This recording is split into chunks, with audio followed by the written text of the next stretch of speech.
When Vladimir Putin walked in Crimea back in the spring of 2014 and annexed it within a matter of a few days, many were left wondering, how exactly did he do it? How did the Ukrainian army, which is not a bad force, how did they not even put up a resistance? How was Putin's army able to so quickly run through Crimea? And the answer was that Putin and his army had already won the battle even before the troops crossed the border. Putin had won the battle from within Crimea. There were numerous insurgent or rebel groups in Crimea who owe allegiance to the Kremlin, Russian speakers largely, and they were the ones who defeated the Ukrainian army from within. So much so that Vladimir Putin's troops only had to play a supporting role. A bulk of the work was already done from within Crimea. And the man responsible for this was a gentleman named Igor Girkin. Girkin was a Russian army veteran and a former Federal Security Service or FSB officer, much like the KGB. He raised a guerrilla army, first in Crimea and then in the Donbass region. He played a key role in the war in Donbass all the way from 2014 and played a role in the formation of the Donetsk People's Republic militia group. Now, this was a playbook that Vladimir Putin, in Crimea, in Donbass, and much earlier to that, both in Chechnya and in Georgia, this was a playbook that Vladimir Putin had used and very successfully. Now, he's replicating that template in Donbass in Ukraine. And it is these guerrilla groups, the likes of which were led by Igor Girkin, they are Vladimir Putin's secret army who will help him defeat the almighty NATO and the United States. And that too, without firing a single shot. On Crux Decode this week, Putin's secret army.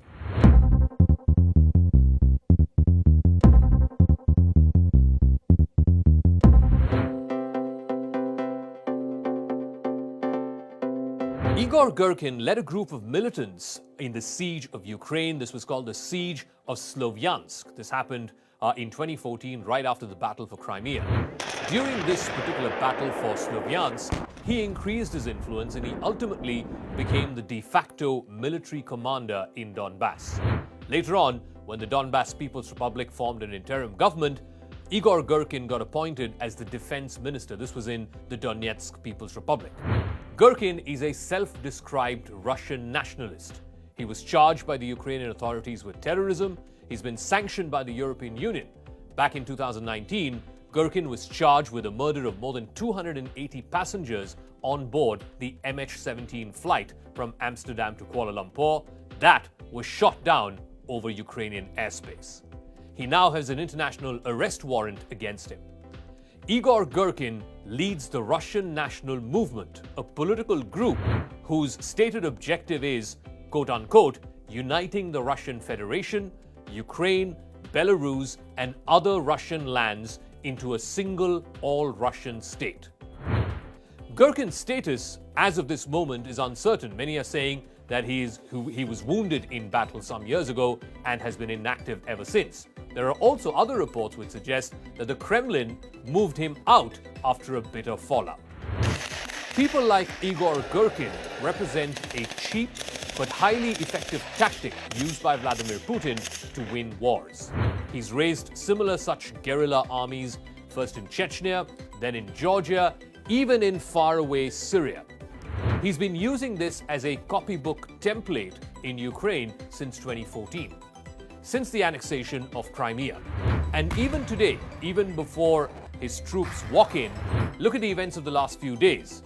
He's created and recognized the Donetsk and Luhansk People's Republics.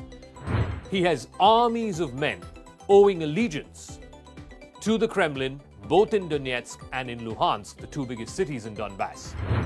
Now, Ukraine says that these are insurgents that Putin has raised and supported, and they do not necessarily represent the genuine feelings of the people of eastern Ukraine. So, what exactly does Russia do? Now, what Putin's playbook entails is that he allows these insurgents, folks like Igor Girkin and others, to do most of the legwork on the ground. What the Russian military does is to provide them support, whether it is air cover, whether it is use of long-range missiles, mortar fire, of course, from across the border. And most importantly, they also use cyber warfare. Now, in modern-day hybrid warfare, these are game-changing tactics. Now, in response, what has Ukraine been doing? It's not like the Ukrainians have been sitting on their hands either. The Ukrainian side has something called the Azov Special Operations Detachment, or the Azov Regiment. This regiment is a far-right extremist group. It originated from the city of Mariupol. This is in the coastal region in the southern part of Ukraine. The first time the Azov fought was in recapturing Mariupol from the pro-Russian separatist forces. This was in June of 2014, right after the battle for Crimea. Azov initially formed as a volunteer militant group, and then in November of 2014, soon they became adept at fighting Russian forces and their proxies. Azov, eventually, many members of Azov got incorporated into the National Guard of Ukraine, so they became Ukrainian regular troops. Late in 2014, the regiment gained notoriety after major allegations emerged of torture and war crimes, as well as, and this is important, neo-Nazi sympathies. For example, the symbol used by Azov is the logo which features the Wolfsangel. Now, the Wolfsangel is very similar to the swastika used by Nazi Germany, used by Hitler's Germany. So much so, in 2018, the United States Congress blocked military aid to Azov on the grounds of its white supremacist ideology. In fact, many members come from all around the world, about 20 to 30,000 members from 20 different countries around the world, and they are primarily active in the Donbass region where currently fighting is on.